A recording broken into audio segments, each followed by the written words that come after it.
Morinho, have fun na. Wetin dey sup? Oh boy, Adele. You dey see wetin dey happen for FA Cup? No, I just come back from Uganda where I go treat person for cup. Oh boy, problem dey o. Wetin happen? Arsenal don sideline Man City o. Lord of Amadioha. You say wetin? Oh boy, this thing still dey shock me as I dey talk to you now. I no understand. How dem take do am? Oh boy, na boss dem pack o. Boss wey big pass the one I carry go Man U that year. Wetin you dey talk like this? Who wan help dem pack boss? Na Lois? Na the part wey me I no understand o. Luis and Mustafa play the match. You don mean I swear down, na wetin sup be this. Problem don dey for you be that o. As e be now, Arsenal go carry that FA Cup and you no go fit go Europa again. I swear I gats finish 6th o. Hey ya, sorry o. Sorry for waiting. If you no go Europa, na so I get you now. Your father left Ogo. I no call you make you come dey predict negative future for me. In short. Now what for this guy o? You no even tell me bye bye.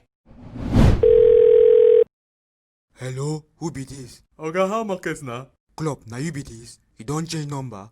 I know say if I call you with my number, you no go pick. Na my wife line I dey use. Wetin happen for that match na? I been put money on top your head o. Who send you? I barely major. I get players to drown. You wan waterboard your players again? I say I won't drown them. The type wey them go need CPR to take recover. Oh boy, calm down na. No be only you lose game. Nothing wey you talk now go fit change my mind. Those boys need near-death experience so that them go fit know wetin go sup if them lose another game, especially Champions League games. Kai, this guy na one for you o. You know wetin? Just in case you forget to give them CPR after you drown them. Abeg, you fit give me only De Bruyne. Person wey don die already. Abeg, I don go. Kai, this man you wicked o. Coachy, good evening, sir. This one wey dey call me, wetin happen?